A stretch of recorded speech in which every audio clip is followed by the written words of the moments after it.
Igitondo cyiza tubaye ikaze mwese abo bakunda ikiganiro mate nk'uko bisanzwe tubaye ikaze kandi twishimiye kubana namwe cyane cyane muri iki gitondo cy'umugisha Kristo aduhaye.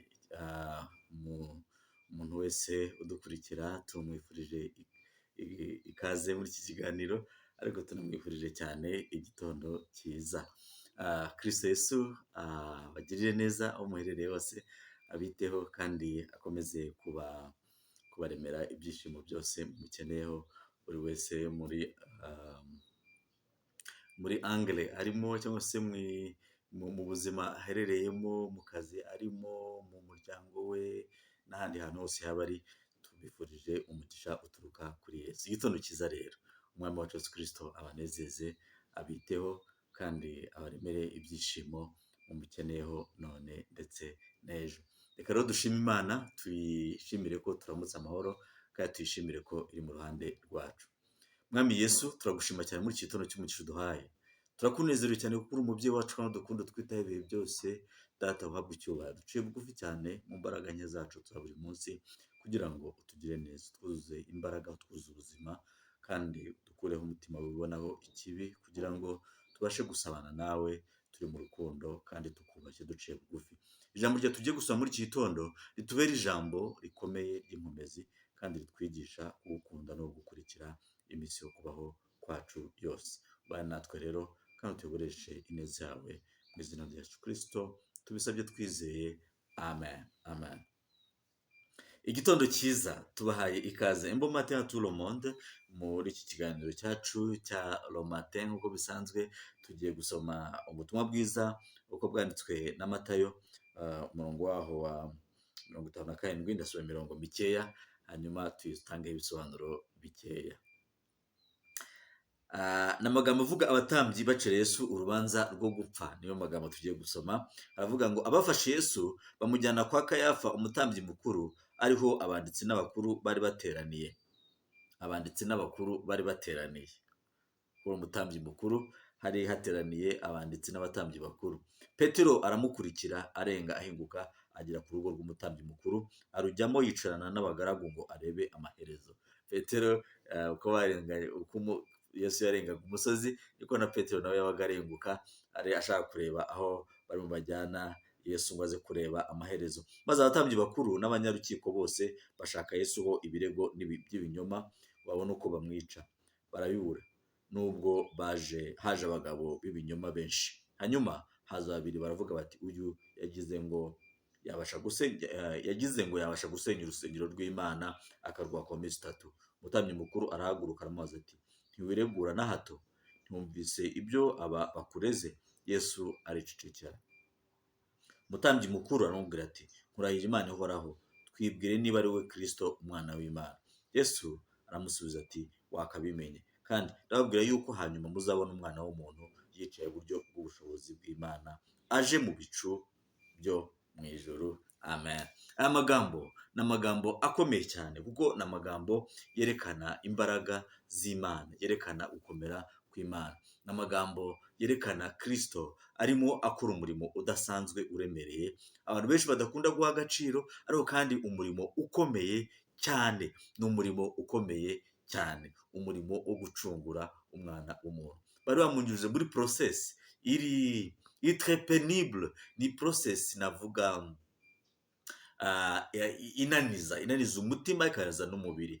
Ingendo yari yakoze bamujyana ahantu hatandukanye bamucunaguza, nibwira ko mu buryo busanzwe amaze kunanirwa, physiquement amaze kunanirwa, ariko kandi na emotionnellement amaze gucika intege mu buryo bw'amaranga mutima. Ariko muri uko gucika intege kwa Kristo ntabwo yigeze aturekura. Abantu baramurekuye, abayuda baramwiyambuye, kugira ngo kuri Pasika abo twagiye umugisha wo gusangira ifunguro rya Pasika murabyibuka ko nabasobanuriye uburyo ki abayuda bamurekuye bakamwihakana, bakavuga ko atari umwami wabo. They disowned him, bakira ubundi bwami. Ariko Kristo we ntabwo yigeze yiyambura ububyeyi, reka mbe ariko mbyita muri uyu mwanya. Ntabwo yigeze yiyambura ububyeyi ngo yange abana, yange abo yacunguye, yange intama. Ntabwo yigeze yiyambura ubushumba, ntabwo yigeze yiyambura ubushumba Kristo, ntabwo yigeze yikuraho imbaraga zo gucungura wowe nanjye. Yakomeje uwo murimo kugeza à la dernière minute, ageza ku munota wa nyuma, ageza ku isegonda ya nyuma. Ndetse ikintu gitangaje cyane, abantu iyo tugiye kukivuga tuba tukivuga nyine dufite impungenge, tukakivuga dufite n'akoba, kubera ko abarimo bacira Yesu urubanza ni abantu mu bijyanye no kwemera no kwizera bagombye kuba barangwaho n'indangagaciro z'ukuri. Bavuga ngo bakorera Imana, bavuga ko ari abayuda nyakuri. Abatambyi bakuru nibo twagombaga gushakiraho umurimo w'ubucamanza cyangwa se ubutabera bwuzuye, ariko ntabwo bari bafite. Tubarenganye se? Ntabwo bari bafite. Tubarenganye? Ntabwo bari bafite. Bari bafite umutima wa kimuntu, ntabwo twabarenganya.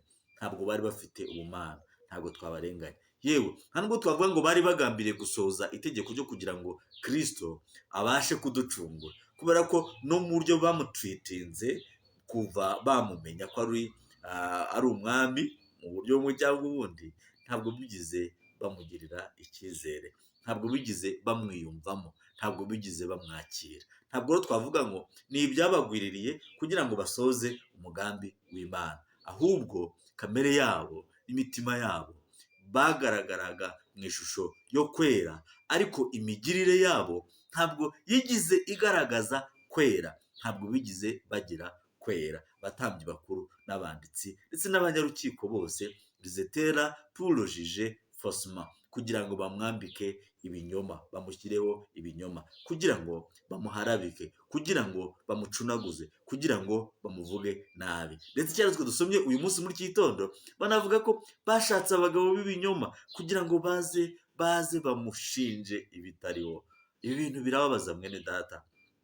Iyo tubisoma uyu munsi byanditswe mu gitabo cy'Imana, mu gitabo cyiza kera, Bibiliya yacu, tubisoma nk'ibintu byabaye mu myaka yatambutse, maze imbaraga zabyo uyu munsi ntitubashe kuzumva, ariko Mwuka Wera ashobora kugufasha ukumva imbaraga z'ibi bintu, kugira ngo bazanire umwami wacu ibinyoma. Ibyo binyoma bakabimushyiraho, kuvuga ngo yaravuze ngo yasenya, yaravuze ngo yasenya urusengero mu minsi 3 kandi akaba bwubatse. Ibyo ngibyo bikaba ikibazo gikomeye cyane. Hari ubwo yari yasenye se ubundi? Niba barimo bamurega, hari urusengero yari yasenye, bavuga ngo wasenye runo rusengero, ariko izo mesaje yabaga avuga zabaga zisa nkaho ziri mysterieux, ntabwo babashaka kuzidefurisha, kuzisobanura ngo bumve ubutumwa yifuza kubaha. Niyo mpamvu abatuzuye Mwuka w'Imana ntabwo bashoboraga icyo gihe kumva ubutumwa Kristo yari abazaniye. Niyo mpamvu n'ijambo ryo kwizera ryababereye ijambo rikomeye cyane. N'uyu munsi abantu batuzuye Mwuka w'Imana ntabwo bashobora kumva ubutumwa bwiza bw'Imana, ntabwo bashobora gusobanukirwa, ntabwo bashobora kumenya, ntabwo bashobora kumva ijambo ryo kwizera. Baryumva buri gihe ari nk'amayobera. C'est un mystère pour eux, ni ijambo ridasobanutse kuri bo, ariko kuri twebwe abamwizeye ni ijambo rizana ubugingo. Haleluya! Ni ijambo rizana amahoro, ni ijambo rizana ibyiringiro, ni ijambo rizana ubuzima, ni ijambo rizana icyizere cy'uyu munsi ndetse n'icyizere cy'ejo hazaza. Niyo mpamvu Kristo bamubajije ngo ntiwiregura na hato, ntiwumvise ibyo bakureze? Yesu aricecekera. Ntabwo yigeze avuga ngo murandega ibinyoma cyangwa se murambeshyera, ntabwo yigeze avuga gutyo. Yavuze ngo ibyo mwandeze byose, ibyo mwakizeho byose nimubishyireho, kubera ko nemeye kwakira ipfunwe, nemeye kwakira ikimwaro, nemeye kwakira ibyaha by'inyokomuntu kugira ngo mbashe kubacungura. Kristo uyu munsi muri iki gitondo dukwiye kongera kumwamamaza, dukwiye kongera kumuhimbaza, dukongeye kumukeza. Reka mbavuge mu mvugo ya cyami, dukwiye kongera kumukeza. Wowe nanjye dukwiye kongera kumukunda kurushaho, tutamukunda kubera ko hari ikiguzi kindi dushaka kumuha, kuko niwe wabanje kudukunda. Nibwo ijambo ry'Imana rivuga, si mwe mwankunze ahubwo ni jye nabatoranije, si mwe mwantoranije ahubwo ni jye nabatoranije. Haleluya! Yaradutoranije, hanyuma yemera no kudupfira urupfu rubi ku musaraba. Ujye utekereza, ngewe niheraho iyo umuntu arimo akuvuga ibitariho, akakuvuga ibiriho n'ibitariho, umutima wawe urababara, umutima wawe ucika intege, ukumva ahari n'umurimo Imana iguhamagarira ntabwo ukwiye kuwukora, cyangwa ukumva nta nubwo uri dinye yo gukora umurimo w'Imana kubera ibyo bicantege biba bikuriho. Utekereze wowe nk'umuntu, iyo bakuvuze ibyo bintu byose, iby'ukuri n'ibitari iby'ukuri, uburyo ucika intege, ukumva ahari Imana iguhamagara umurimo ukurusha imbaraga. Ariko Kristo yarabyakiriye byose, amacandwe, gukubitwa, gucunaguzwa, byose arabyakira. Ijambo ry'Imana rero ritubwira ngo yari ameze nk'intama bajyana mu ibagiro, bajyana kubaga, ameze gutya, atuje, adakoma, adatera imigeri, adatongana, atavuga nabi.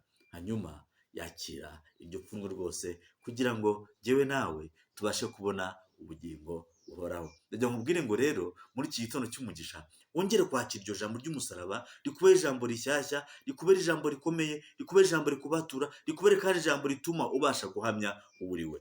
Don't shy away of saying who you are. Kandi nanakubwira ngo Imana iraguhamagara gukora umurimo wayo uko byagenda kose, no matter what. Wowe kuri iki kiganiro mate, sinzi ubuzima ubayeho, sinzi uko ubayeho mu buzima bwawe, mu muryango wawe, ariko niba uri umukristo ndavugana nawe, niba uri umukristo ukwiye kugira uburyo buhoraho bwo gusabana n'Imana, ukwiye kugira uburyo buhoraho bwo gutamba igitambo cy'ishimwe ku Mana yawe, wishimira umurimo ukomeye Kristo yakoze kugira ngo wowe ubashe kubona ubugingo buhoraho. Ntabwo ari ikiguzi runaka twatanze kugira ngo tubashe kubona iyo identite irenze identite ya hano mu isi. Identite ya hano mu isi irarangira. Hari akarimbo bajyaga baririmba kera avuga ngo umusirikare wa leta y'isi ahora aharanira kurwanira igihugu cye, agaharanira ngo kugiteza imbere, ngo kugeza ubwo ashobora no gupfa kandi adacogoye. Hanyuma akavuga ngo natwe rero ngo turi abasirikare ba leta y'ijuru, ngo muze ngo duharanire kurwanira kuzamura icyo gihugu cy'ijuru, tudacogoye, tudatsinzwe, tudasubiye inyuma. Uwo nkurikiye mu kiganiro mate, ndakubwira ngo ijambo ry'umusaraba kubarimbuka ni ubupfu, kubarimbuka ni ubupfu, nta gaciro bariha, baribona nk'aho ari ijambo risanzwe, ariko ngo kubajya mu gihugu cyo mu ijuru ni ijambo rizana imbaraga n'ibyiringiro, cyangwa ijambo ry'umusaraba rikuzanira ibyiringiro. Iyo umuntu arivuga nyine uko riri, nta birungo byindi dukeneye gushyira kuri iryo jambo ry'umusaraba. Ni ijambo ryuzuye, ni ijambo rifite imbaraga, ni ijambo rifite umwimerere waryo, riratubatura, rikazana ubuzima muri twebwe, kandi rikaduha ibyiringiro by'uyu munsi, ndetse rikaduha n'ibyiringiro by'ejo hazaza. Kristo agushoboze kugira ngo iryo jambo ry'umusaraba ryongere ribe reanime, ryongere rigire ubuzima, revive, ryongere rizane imbaraga zaryo, maze tubashe kwakira izo mbaraga z'uyu munsi n'iz'ejo ndetse no mu gihe kizaza, kandi abadukomokaho nabo bazatwara uwo murage wo kubaha Imana no kugera n'Imana baciye bugufi. Icyo njya nifuza iyo ndimo senga, ngiye ndavuga ngo ese abana banjye abazankomokaho bazakomeza kwakira ijambo ry'umusaraba, bazakomeza kuriha agaciro muri iyi si yuzuye umwijima. Abankomokaho bazakomeza kwakira ijambo ry'umusaraba. Ndasenga Imana muri iki gitondo kugira ngo abankomokaho bose n'abazakomoka ku bana banjye n'abazakomokaho kugeza ku buzukuruza ibihe igihumbi, bazakomeze baha agaciro ijambo ry'umusaraba, kandi iryo jambo rizatubeshaho. Haleluya!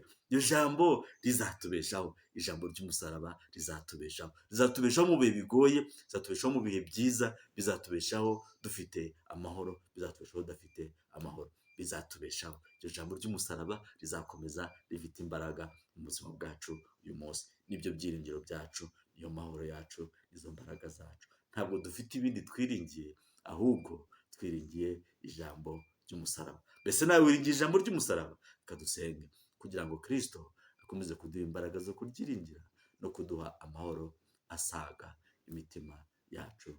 Amen. Mwami Yesu, ijambo ry'umusaraba kubarimbukaho ko ni urupfu, ariko twe kubaryize ni ubuzima kandi n'ubugingo buhoraho. Ndakwinze kugira ngo umuntu wese ukurikiye iyi romatin cyangwa uzayikurikira igihe cyose azayifungurira, ijambo ry'umusaraba rizamucengere, rizamusogote, rimuzanire ubuzima, rimuzanire ibyiringiro, rimuzanire amahoro, rimuzanire urukundo, rimuzanire ukwizera ku rundi rwego atakwizeragaho, maze rimukize, rimubature kandi rimwomatanye nawe. Bane natwe rero muri uyu munsi, amahoro yawe atware mu mitima yacu, tubona ubwiza bwawe, twuzuza imbaraga zo gukorera mu izina rikomeye, izina rya Yesu Kristo tubisabye twizeye, amen, amen. Gendana na Yesu kandi ugire umunsi mwiza hamwe n'abawe, amen, amen.